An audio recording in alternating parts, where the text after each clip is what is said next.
painful, please let me know along the way. So first, I'm just going to point out the landmarks. Everyone has to say this is the suprasternal notch, the angle of Louis. To either side, you have the second rib, the mid-sternal line, the mid-clavicular line, the anterior axillary, mid-axillary, posterior axillary, vertebral down the spine, and the scapular line.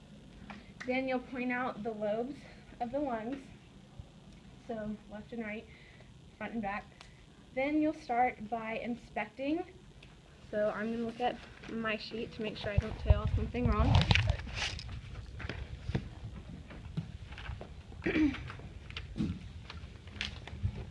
So you have the right, upper, middle, lower, left, upper, lower. So first I'm going to inspect your chest. So you'll have them, you'll untie. Sorry, this one's tight really. Yeah, I had trouble tying it. I guess I tied it pretty well. Okay, so first I'm going to inspect the chest. So the thorax is symmetric. It's elliptical in shape. The anterior-posterior transverse ratio is 1 to 2. There's no barrel chest. There's a downward sloping of ribs. The neck muscles look developed according to this person's age. The respirations are clear. He's breathing easily. He's not using any accessory muscles. He's sitting in the upright position. There's no cyanosis or pallor. There's no lesions. His expression is calm and appropriate for this situation, and he's conscious. So now I'm going to palpate, and this has it in a different kind of order, but how I would do it is I'm going to do the whole front first. So you put your hands on their chest and say breathe in, breathe out. You say 99. 99. And then you'll move down. In, out, 99. 99. And then, so I'm just going to do the whole front first. Mm-hmm. So that's where you'll say there's bilateral expansion, and you could feel vibrations, and it's bilaterally symmetric. So now I'm going to percuss your chest. So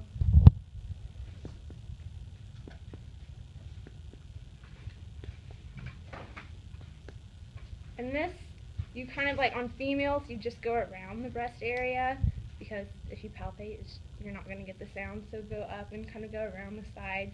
And basically, for the number of locations you're doing, you can check with your individual professors. How I did it, just feel, as long as you feel like you've covered the areas, like you've covered the entire space.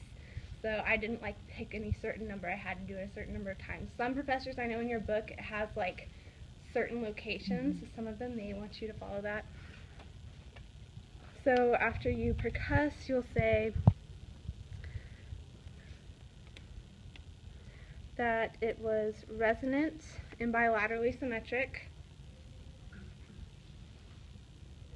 The sounds are low-pitched and clear. And then you are going to auscultate. So first you will clean.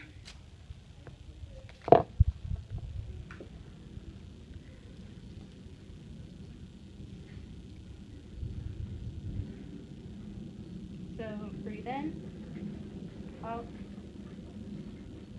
breathe in, out, breathe in, out, in, out, in, out, in, out.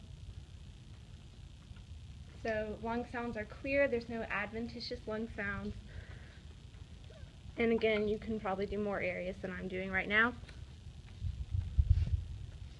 And then after that, you're going to do the same thing and say, can you say 99? Can you say E? Can you whisper 1, 2, 3? I just do them all in one spot and move on. Instead of doing them all, like doing all the 99s, doing all the E's, doing all the whispering, just do each spot. So then they can put the gown back on because you've done the whole front. And then you do all of that to the back. So you're going to start by palpating. Breathe in, breathe out, in,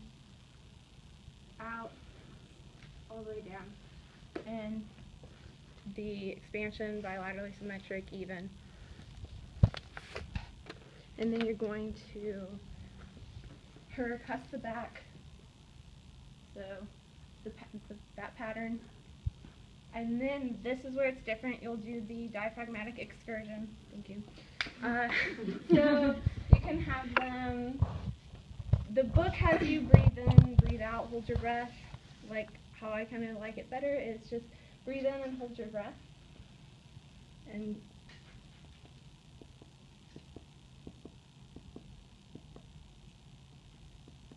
okay, so then you'll have them, you'll find the spot and you'll mark it, you can breathe, and then you'll have them exhale, hold their breath from the spot you marked. You'll just move down, mark that spot, and then the same thing on the other side. And then you'll measure that for your diaphragmatic excursion, and then after that you're going to auscultate the back, so that pattern. And then the same thing with say 99. On the, when you hold your breath and you go all the way down, you hear the dullness, and then don't you auscultate up? It depends on how you have them breathe in or out first. Like if you breathe have in. them breathe in and hold their breath, you're going to go, and then you'll have them exhale, and you'll go down from there. Oh. If you have them exhale first, you'll go down, find your spot, and then you have them inhale, and you go up from that spot. Okay. So it depends on if you do it how they say in the book, or if you flip-flop it. Okay. I'm just making sure. So that's it, really, for thorax and lungs. It's